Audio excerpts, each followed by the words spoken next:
Hey everybody, welcome to Optimize the Home Cook. This week we're going to be taking a look at burgers.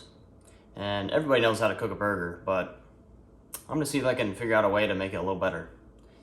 So what we're going to do today is called dry brining. Now, if you're not familiar with dry brining, it sounds fancy. It's really simple. You just salt the meat before you cook it, but you let it sit back in the fridge for at least 3 hours. You could do it overnight if you want. It's a very popular method when working with steaks. What I want to do is try it with burgers. I went on YouTube and I was trying to find any videos I could of people dry brining burgers. And I couldn't find any, so I decided let's do it ourselves. So with that, we're not just going to be dry brining with salt. We're going to be making 4 different burger patties. We're going to dry brine one with salt. We're going to dry brine another one with MSG, a third one with a combination of MSG and salt, and then the fourth one's going to be our control. So we're just going to salt it right before we cook it. I'm going to let these sit in the fridge overnight once they're dry brine, and we'll see how they are. So what I got in front of me here is some burger I got from Costco. This is 1 1/3 pounds, so I'm going to make a 1/3 pound burgers. This will make 4 of them. Salt, MSG and salt mixture, and MSG. I know there's a lot of negativity around MSG. I encourage you to do your own research on that. What I've found is there really is not much scientific evidence pointing to anything negative as far as the use of MSG. And what MSG really does is it just brings out flavor more. So it's sort of like salt. Some people call it salt on steroids. I found it works great on vegetables. I'm going to see how it comes out when making a burger. More specifically, we're going to dry brine it. So I'm going to go ahead and make these burgers, and I'm going to make them all the same. So I'm going to weigh them out, make sure all the weights are the same. I'm going to use this press right here. This is a Weston brand burger press. And we will salt and dry brine the ones that we're going to be using tomorrow. We'll put those in the fridge, and I'll make my 4th one, and we will salt that tomorrow. So let's go ahead and get started. If you're using this press, it's really nice to use wax paper, both on top and bottom. The burgers come out really smoothly out of that. Saves a lot of cleanup.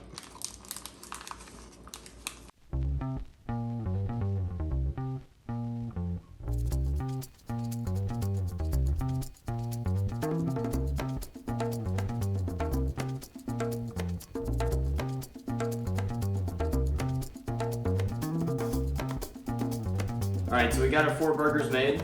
We're going to take our control and just go ahead and put it in this bag, put it back in the fridge, and we'll be salting that one right before we cook it tomorrow.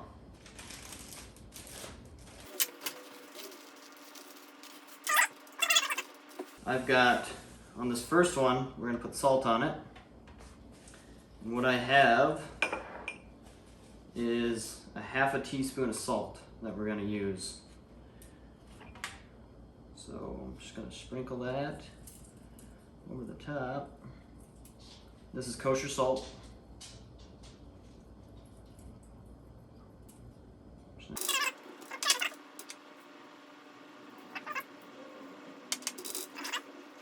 Okay, the next one, this is the salt and MSG mixture. So a 1/4 teaspoon of salt, a 1/4 teaspoon of MSG. And we are just going to put that on both sides.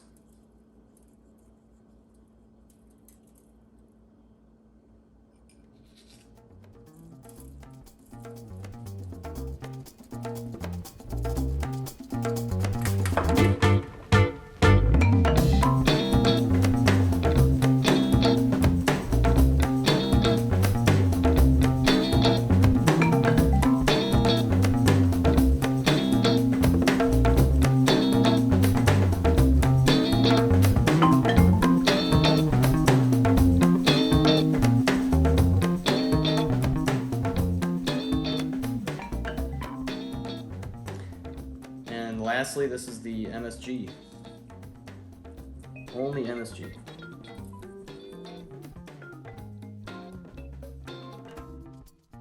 Okay, so we have all three salted, or in this case, MSG'd/salted, if that's a word. And if you left it and you looked at it, what you'd notice is through osmosis, the water will start making its way out of the burger and absorbing with the salt, and then it'll slowly absorb itself back in. So what it's going to do is essentially send all that flavor, that salt and MSG, it's going to get absorbed and then reabsorbed into the burger. It's going to make its way all the way through. Hopefully it works. So now all we're going to do is put it in the fridge and we'll cook them up tomorrow.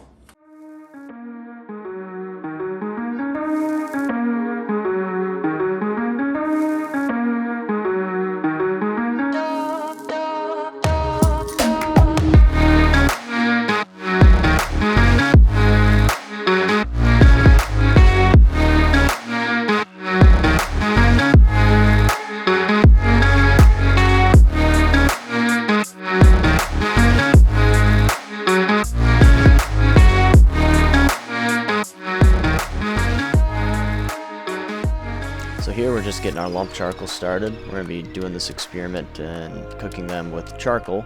It's my preferred taste for when I'm making burgers.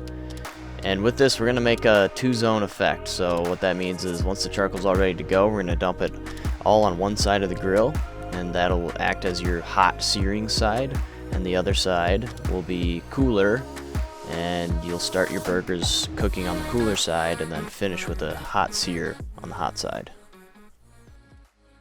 So as the charcoal was getting ready, I took the burgers out of the fridge. In this image you'll see 4 burgers. The bottom 3 were the ones that were dry brined overnight.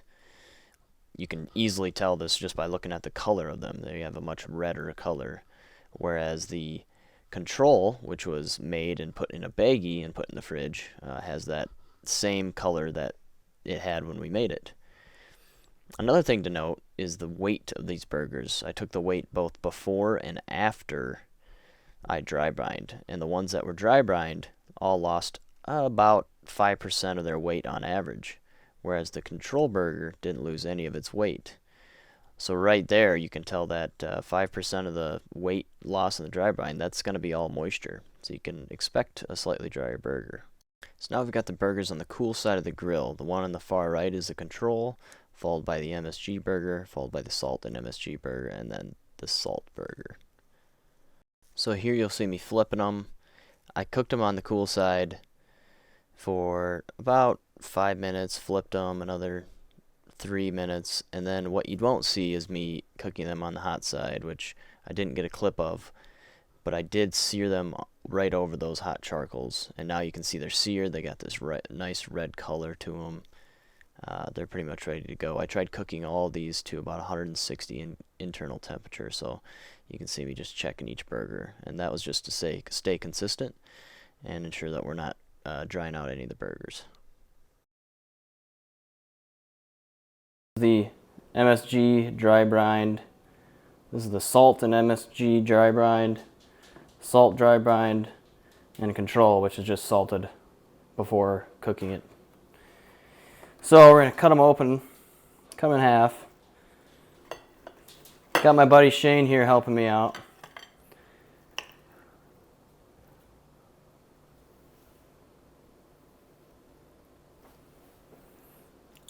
Yeah, so I guess externally, the ones that were dry brined were definitely had a redder color to them.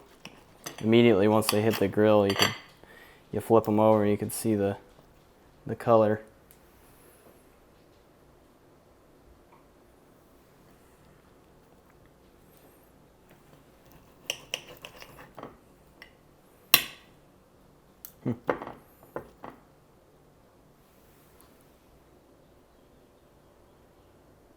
And honestly, they're all a little bit overcooked because I didn't put any impressions in the middle of them to prevent them from bulging up a little bit, so it took them a while to come up to temperature, but okay, here we go. Which one do I want to do? You could probably hear where that came from. Scientific.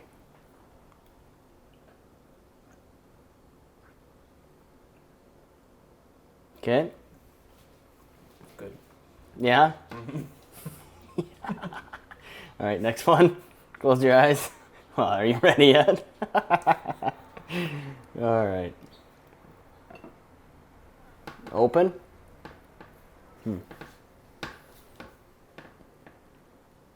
Any different flavor? It's a little less flavorful. A little less flavorful? A little more salt, seems like. Okay. Close your eyes. These are all just completely wrong. Yeah. Well, it is what it is. Yeah. So,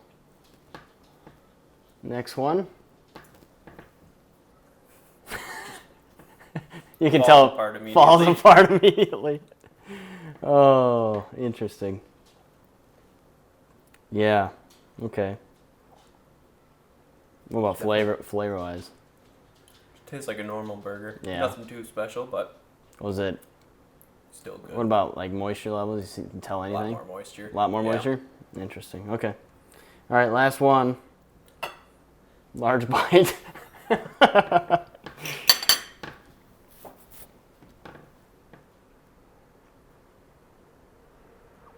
one's good. That one's good? Is that this one? Yeah. Yeah, so the one you said was good is the salt in MSG. Obviously, the one you said was most tender was the one we just did like a normal burger. The first one you did was the salt one. The one you said that had less flavor and tasted saltier was only MSG one. Weird. So I'm going to... You try them. I'm just going to try them out, knowing what they are, but... So I try all these different burgers out, and I come up with a similar conclusion to what Shane did. Overall, the dry brining, regardless of what was put on it to dry brine, they turned out dry, they turned out dense.